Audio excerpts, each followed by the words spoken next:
Kitu ya kwanza tunaomba ni, unajua wakimbizi wamekaa hapa kwa muda mrefu sana. Na tumekuwa wakimbizi kwa miaka na miaka na miaka na miaka. Na ombi letu la kwanza ni kuomba kurudishwa nyumbani. Okay, ngoja nifanye hii. Hii si ombi. Hii ni right. Ni nani yetu, ni haki yetu.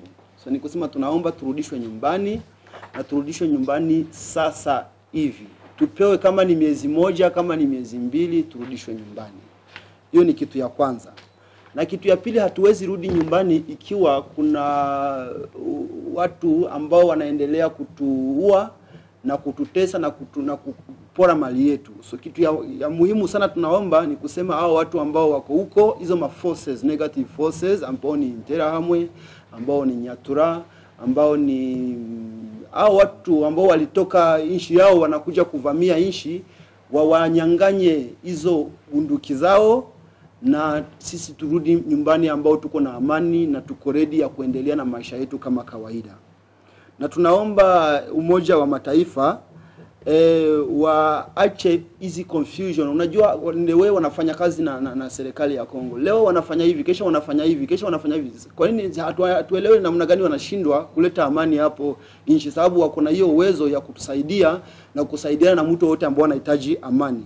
So wahakikishe kama wanatoa collusion with DRC government, wasiende kucollude nao ili sasa tuendelee tukuwa wakimbizi forever. Waweke mikakato na waseme hii ikuwe hivi na lazima ikuwe hivyo. Na kitu kingine tunataka kuonesha ni malalamishi yetu kama Watusi kutoka DRC Congo. Tuambie kama hii kitu ya confuse, wanasema kwa sababu mtu anaongea lugha ya Kinyarwanda, hiyo ni kusema yeye ni Mnyarwanda. Sababu mtu anaongea lugha ya Kiswahili ni kusema kama nyinyi wa Kenya hapa mnaongea Kiswahili, ni kusema nyinyi ni wa Tanzania. Ama mtu akiongea French hapa, yeye ni Mfrance. Sasa tukifanya hivyo, si dunia itakuwa watu watakimbia mahali yote. So kuongea hiyo lugha iko kusema sisi tulijikuta huko, wazazi wetu wamekutwa huko, wanyanya wetu wamekutwa huko, na ni hivyo ndio vitu zitaendelea kukua. Tunaomba sasa na ingine, serikali ya Kongo prioritize political solution kuliko vita. Tunaomba political solution ndio ikue talks kuliko vita. Sababu wakisema hawataki kuongea na M23, sasa hiyo itatusaidia nini? Sababu kama hawataki kuongea na M23, sasa wanataka vita. Ni kusema solution waongee na M23 ili sababu M23 nayo inatetea haki ya sisi turudishwe nyumbani.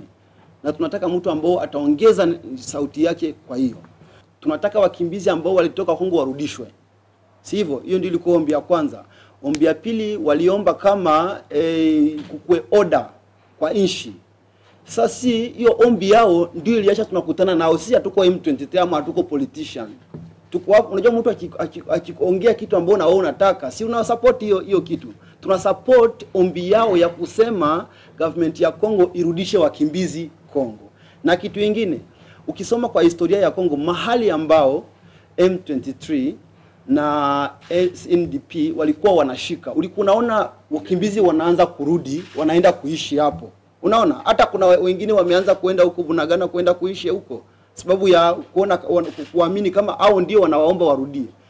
Na sisi mtu kama huo kama anakuja kutuambia sisi tutamsaidia tuunge sauti yetu kwa sauti yake. Sisi hatuko politician, tuko civilian, lakini kama M23 nasema wakimbizi warudi na sisi tunataka kurudi.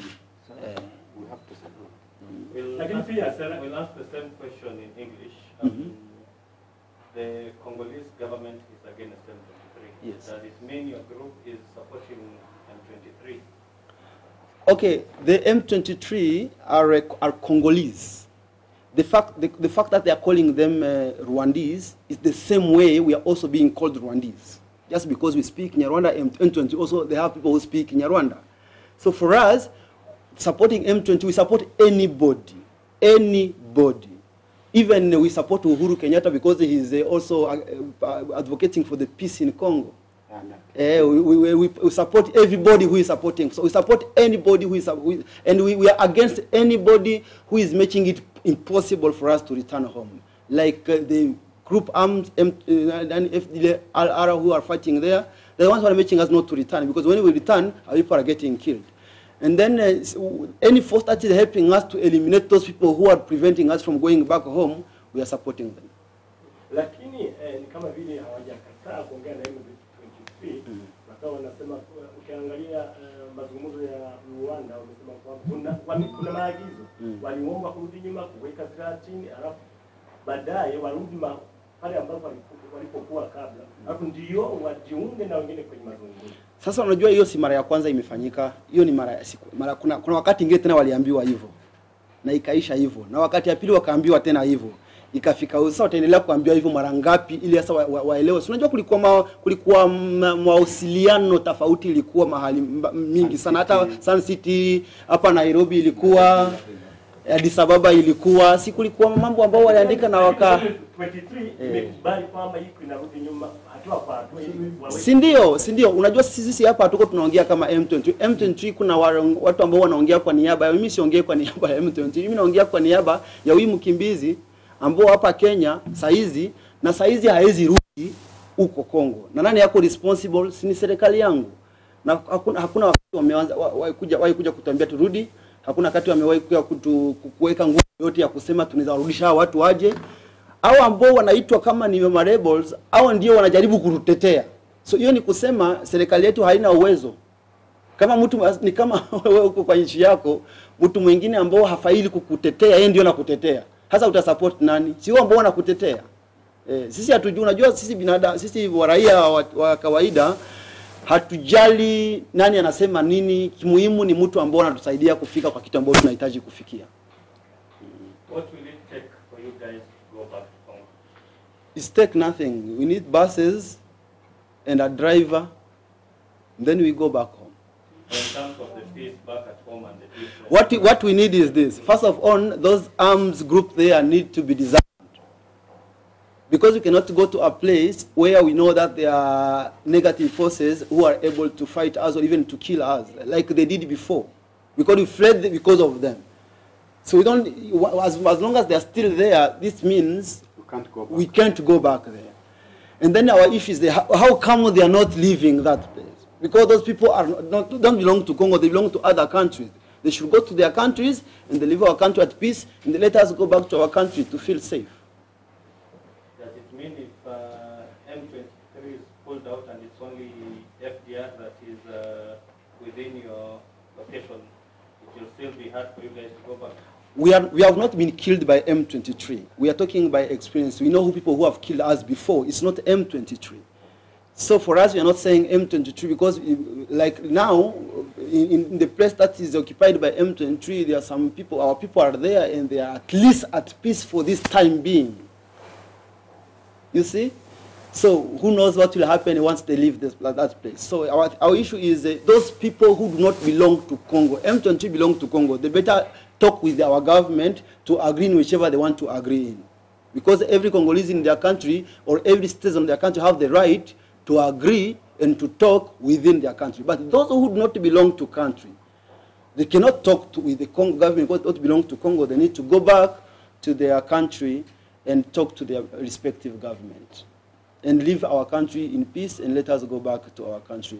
J'aimerais vous lire ce mémorandum de réfugiés congolais en provenance du Congo qui a été rédigé par les leaders de notre communauté ici au Kenya, à Nairobi précisément. Nous, réfugiés Tutsis, citoyens de la RDC, répartis dans plusieurs pays des Grands Lacs, vous adressons ce mémorandum en vertu de la Déclaration universelle des droits de l'homme de 1948, Déclaration des droits des personnes appartenant à des minorités nationales et ethniques, religieuses et linguistiques de 1992, la Convention pour la prévention et la répression des crimes de génocide de 1948 et la Convention internationale sur l'élimination de toute forme de discrimination du 4 janvier 1969. Nous voudrions attirer votre attention au sujet de la question des réfugiés Tutsis de nationalité congolaise installés depuis plus de 25 ans dans les pays de la Tanzanie, Ouganda, Kenya, Rwanda, Éthiopie, Burundi et j'en passe. En effet, nous avons raison de croire que les réfugiés Tutsis de nationalité congolaise courent un grand risque d'apatridie dû aux injustices sociales par de graves violations de leurs droits fondamentaux, notamment la négation de leur existence ou d'appartenance à la nationalité congolaise, exprimée couramment par les leaders politiques, acteurs de la société civile, journalistes et autres hommes d'influence en République démocratique du Congo et sa diaspora. C'est dans cet aspect que nous avons interpellé sur la continuation des meurtres en caractère génocidaire contre les Tutsis au Kivu. L'effort à abandonner leur village doit inquiéter toute l'humanité entière pour faire respecter les droits de tout être humain et le bien privé. En plus de ces attaques, nous subissons une discrimination et exclusion causée par des discours de haine. Contexte d'exil. Il existe la communauté rwandophone Hutu-Tutsi avant la conférence de Berlin de 1985. Depuis 1963 jusqu'en 1964, jusqu'après l'indépendance de la République démocratique du Congo, avec l'événement de la guerre dite de Kanyarwanda au Kivu, la population congolaise Tutsi ne cesse d'être victime des attaques systématiques de toutes formes. La cible comme étant des étrangers n'ayant pas droit aux terres et à la nationalité congolaise en raison de leur faciès et traditions. Cette vulnérabilité y était renforcée par des réformes légales discriminatoires, notamment l'exclusion dans les élections, que ce soit pour voter ou pour être élu, déclenchée en 1987 de la conférence nationale souveraine de 1991, où des leaders tutsis congolais firent inscrits sous prétexte de nationalités douteuses le traité des Rwandais, ce qui avait conduit en 1986 partout en RDC à des attaques systématiques contre les Tutsis congolais et assimilés. Nombreux étaient ranchés, d'autres brûlés avec pneus et milliers arrêtés arbitrairement, ce qui avait conduit à l'exil de plusieurs familles de Tutsis vers les pays étrangers.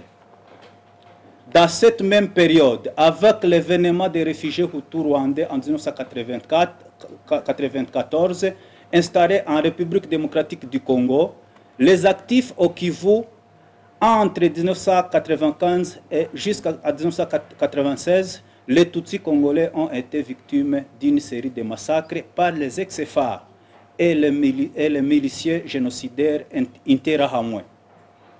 Au cours de ces attaques, plusieurs des assassinats, enlèvements, tortures, fausses communes et atteintes à leurs biens ont été enregistrés en 1998 après la discorde politique entre le FMZ Laurent Désiré Kabila et ses anciens alliés. Celui-ci s'était retourné contre sa propre population congolaise détenue Tutsi, la qualifiant des agresseurs, des infiltrés rwandais, des étrangers ou des microbes à neutraliser avec détermination. Une chasse aux Tutsis fut perpétrée à Kinshasa et dans l'Assemblée de la République démocratique du Congo par la population et des agents de l'ordre et de sécurité suite aux appels des membres de son cabinet, notamment le fait Abdoulaye Yelodia Dombassi. Nous remarquerons quelques tentatives de retour volontaire des réfugiés congolais dans des zones occupées par le CNDP et le M23 dans l'intervalle des années 2007 et 2012 qui se sont réfugiés une fois de plus après démantèlement de ce mouvement sans toutefois tenir compte de la sécurité de la population Tutsi vivant dans ces terroirs car occupaient les milices locaux et FDRR. La situation des réfugiés Tutsi congolais. Le retour des réfugiés Tutsi de la nationalité congolaise cristallise depuis des années l'opinion et les débats politiques à l'est de la RDC et suscite des réactions disproportionnées, parfois pathétiques. En effet, alors que le retour plus ou moins spontané d'autres compatriotes suscite une compassion tout aussi spontanée, autant de ces idées de l'affaire de l'exil des autres, essentiellement des Tutsis congolais, fait dresser les cheveux sur la tête d'une certaine opinion nationale. La cause principale de ce refus de leur retour tient du fait que leur départ a été décrété définitif, tout simplement parce que leur pays d'exil est considéré comme le terroir naturel. Les raisons de cette perception que certains politiciens ont érigé en stratégie de mobilisation de leur base tiennent à la fois de l'histoire récente et de la colonisation belge, du déficit cumulé du gouvernement depuis la période post-indépendante et des problèmes économiques réels auxquels les populations sont confrontées depuis ces derniers.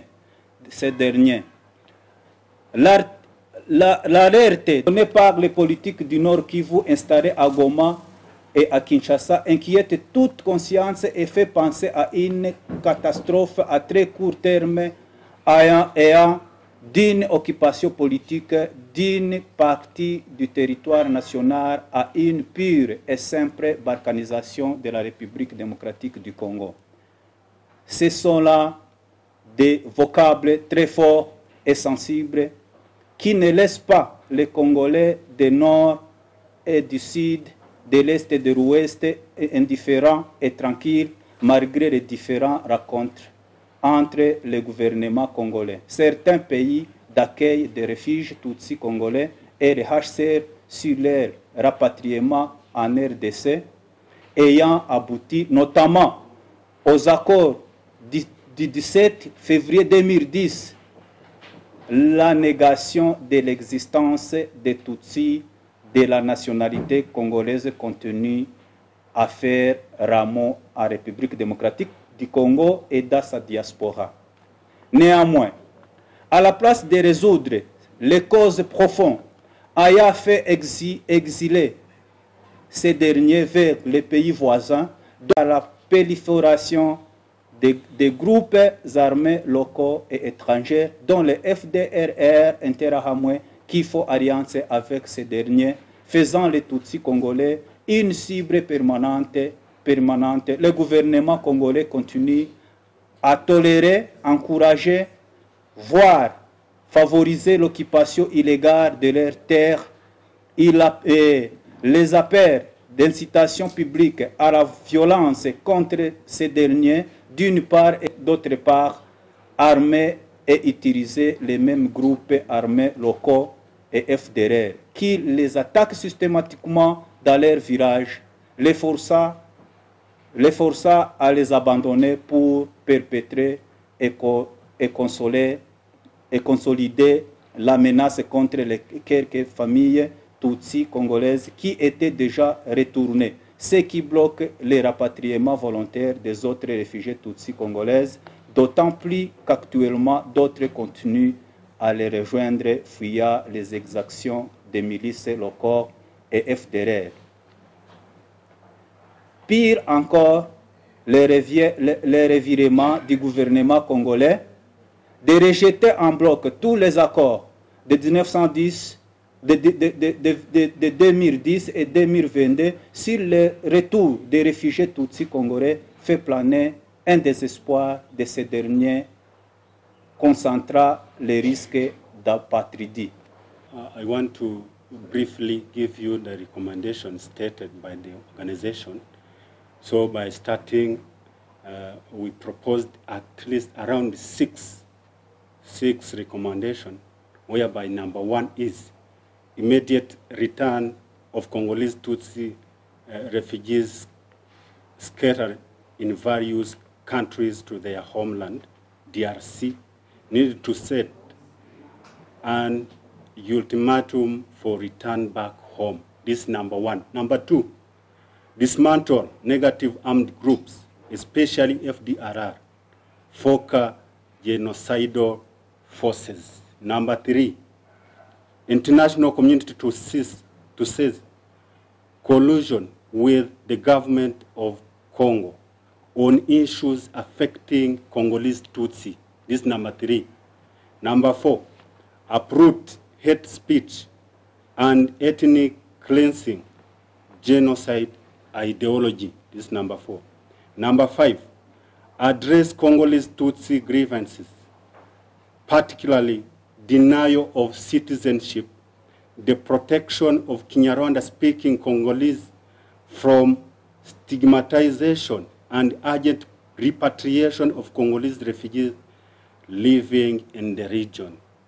Number six, the Congolese government should prioritize a political solution to the impasse rather than pursuing the military option, which can only lead to further suffering among the civilian population and further aggravate ethnic tensions.